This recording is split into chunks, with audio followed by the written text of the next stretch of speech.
Hello, আশা করি সবাই ভালো আছেন। কথা বলবো শিবপ্রসাদের সিনেমা 'রক্তবীজ ২' নিয়ে। সিনেমাটা আমার কাছে অত্যন্ত দুর্বল একটা সিনেমা হিসেবে চিহ্নিত হয়েছে। শিবপ্রসাদের বেশিরভাগ সিনেমাই ভালো সিনেমা। এমনকি তার সিনেমাগুলা দর্শকদেরকে শুরু থেকে শেষ পর্যন্ত সিনেমাতে এনগেজ করে রাখতে পারে। তার সিনেমার ছোটখাটো বিষয়গুলোও খুব সুন্দর করে গোছানো উপস্থাপনা থাকে।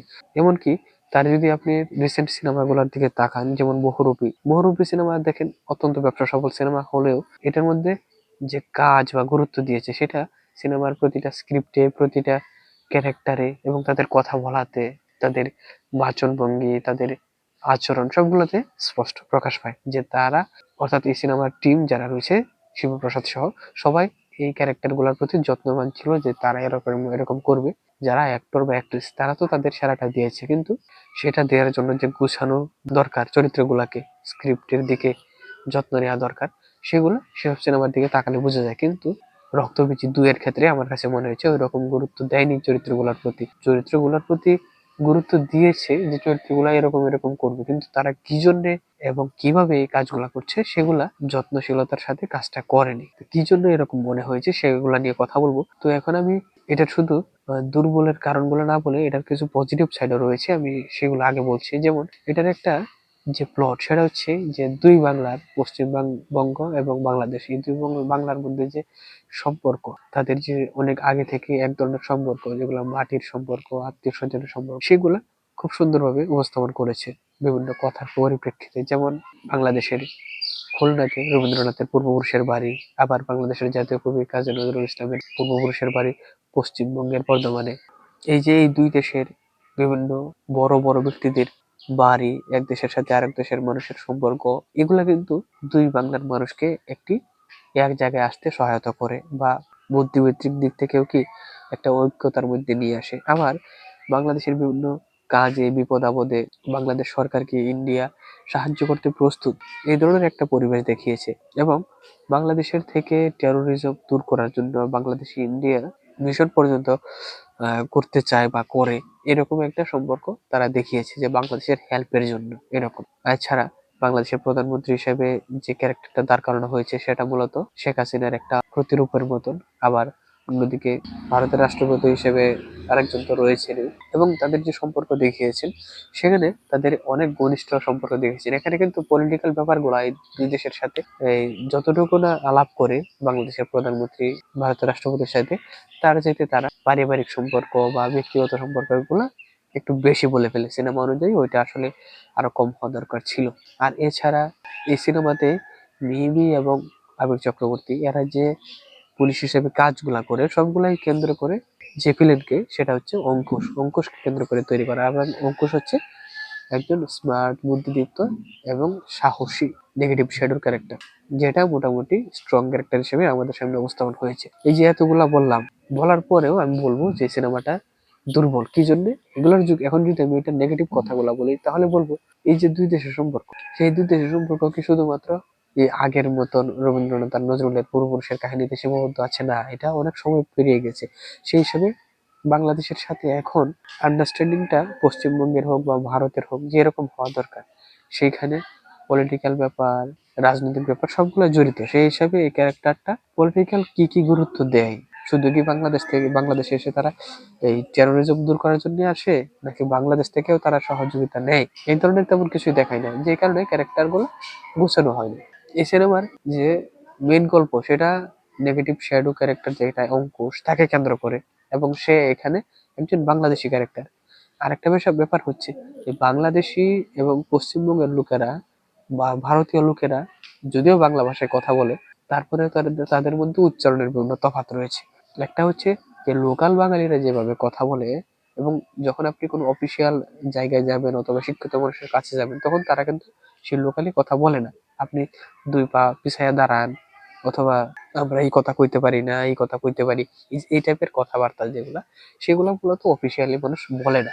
কিন্তু এই সিনেমাতে দেখতে পাই যে যখন ইন্ডিয়ান লোকেরা বাংলাদেশে এসে কথা বলছে বিভিন্ন পুলিশের সাথে বা এয়ারপোর্টে, তখন তারা ওইরকম ভাবে কথা বলছে যেটা আসলে বাংলাদেশের মানুষ বলে না। তারা প্রমিত ভাষাই বলে অনেক অফিসিয়াল জায়গাগুলোতে বা বিভিন্ন শিক্ষিত লোকেরা, কিন্তু জাস্ট উচ্চারণে তফাৎ রয়েছে। আপনি যদি এইগুলা খেয়াল করেন, আপনি দেব অভিনীত বনু হাস সিনেমাটা দেখতে পারেন। ওইখানে কিন্তু বাংলাদেশ এবং কলকাতার মানুষের যে উচ্চারণের তফাৎটা সেটা কিন্তু খুব সুন্দরভাবে দেখিয়েছে। আবার ওইসব জায়গাতে অবশ্য বাংলাদেশি লোকজন অভিনয় করেছে তো টুকটাক, যে কারণে এটা আরো একটু কম বোঝা যায়, আপনি খেয়াল করলে বুঝবেন।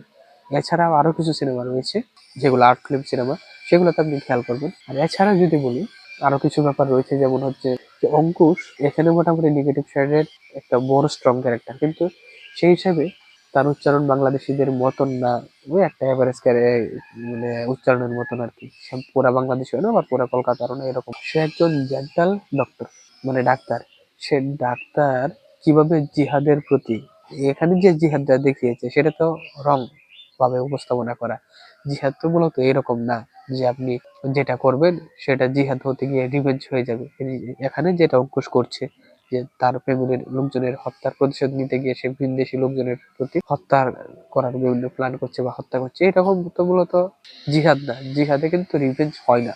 যদি আপনি কাউকে প্রতিশোধ নিতে গিয়ে দেখেন এটা ব্যক্তিগত প্রতিশোধ বা ব্যক্তিগত আক্রোশের মতো, তাহলে সেটা জিহাদ হবে না। জাস্ট আপনাকে আক্রমণ করছে, আপনার পাল্টা আক্রমণ করার দরকার তাদেরকে থামানোর জন্য, সেই সময় এটা জিহাদে পড়তে পারে, কিন্তু ব্যক্তিগত কোনো কিছুই কি জিহাদে অন্তর্ভুক্ত হবে না। কিন্তু এইখানে মনির আলম যে ক্যারেক্টারটা জিহাদের যে কথা বলছে সেগুলা কি রং উপস্থাপনা। আরেকটা হচ্ছে সবচেয়ে বড় যে সাইড, সেটা হচ্ছে সেই একজন জেন্টাল ডাক্তার কিভাবে আস্তে আস্তে এরকম ভুল জিহাদের উপস্থাপনায় সে ভুল পথে গিয়ে এরকম হিংস্র দুর্দর্শ সন্ত্রাস হয়ে গেল।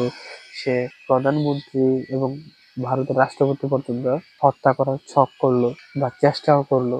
এই যে তার এই চেঞ্জ, সেটা কিভাবে হলো? আমার কাছে মনে হয় এই যে খুব দ্রুত দেখিয়ে দেখা যে এক সিনে তার ফ্যামিলির একজনকে হত্যা করা হয়েছে, পরবর্তী সিনে তাকে বলানো হচ্ছে বা বোঝানো হচ্ছে যে তুমি জিহাদ করো, জিহাদ করে মুজাহিদ হয়ে যাও, এবং পরবর্তীতে সে বিভিন্ন পরিকল্পনা শুরু করেছে এইভাবে এইভাবে সে হত্যা করবে ইন্ডিয়াতে, বাংলাদেশে এরকম হামলা করবে এবং বাংলাদেশের প্রধানমন্ত্রী এরকম মারবে। সেগুলা কি এরকম হয় না আসলে। এই যে তার জার্নিটা, সে কিভাবে তার মেন্টালিটি চেঞ্জ করলো এবং সে মার্ডার করার জন্য এগিয়ে এলো, সেগুলাকে আরো যত্ন সহকারে দেখানো দরকার ছিল। যেহেতু এগুলা করা হয় না, সেই হিসাবে কি এই সিনেমার যে মেন নেগেটিভ ক্যারেক্টার সেটাই গোছানো হয় না। আর গোছানো না হওয়ার কারণে মনে হয়েছে একটা ভালো সিনেমা হতে পারতো, এরকম একটা সিনেমা কি দুর্বল সিনেমা হিসেবে আমাদের কাছে পরিগণিত হয়েছে।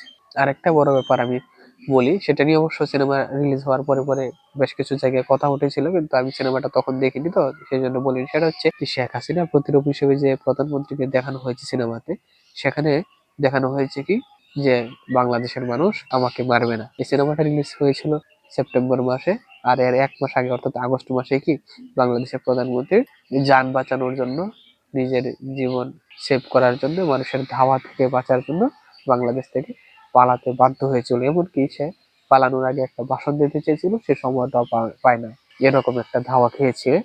এবং তারপরে সে এখন ইন্ডিয়াতে আশ্রয় হিসেবে আছে। তো সেই হিসেবে বলা যায় যে বাংলাদেশের মানুষের সাথে সম্পর্ক বলতে গেলেও বাংলাদেশের মানুষের সাথে প্রধানমন্ত্রীর কিরকম সম্পর্ক ছিল সেটা তো বাংলাদেশের মানুষ জানে। তো সে যাই হোক, কিন্তু সিনেমাটা কি আরো দুর্দর্শ হতে পারতো। আর সিনেমার টুইস্ট হিসেবে যেহেতু আমরা শেষে শিবপ্রসাদকে দেখি, সেই হিসেবে বলা যায় যে সিনেমাটা হয়তোবা আমরা পার্ট 3 দেখতে পাবো। সেখানে যদি আমরা নেগেটিভ ক্যারেক্টার হিসেবে শিবপ্রসাদকে দেখি, তাহলে আশা করবো সেই ক্যারেক্টারটা যাতে গোছানো হয়। আর নর্মালি গল্প যদি শিবপ্রসাদ নিজে লেখে তাহলে গল্পগুলো বেশি গোছানো থাকে। এই গল্পটা তো আরেকজনের লেখা ছিল, সেই হিসাবে এতটা গোছানো না। তবে শিবপ্রসাদের থেকে আমরা ভালো ভালো সিনেমায় আশা করি, যেমন করে আশা করেছিলাম বহুরূপী, ইচ্ছে, আমি, এগুলা। এ ছিল আমার কথা। আর আপনারা যারা সিনেমা ইতিমধ্যে দেখে ফেলেছেন তারা আমার সাথে এগ্রি করেন কিনা বা ডিসএগ্রি করেন কিনা সেটা আমাদেরকে কমেন্টে জানাতে পারেন, এবং সিনেমা নিয়ে নতুন নতুন তথ্য পেতে, আপডেট পেতে এবং রিভিউ পেতে আমাদের সাথে থাকুন। আজকে তাহলে এই পর্যন্তই। সবাইকে ধন্যবাদ।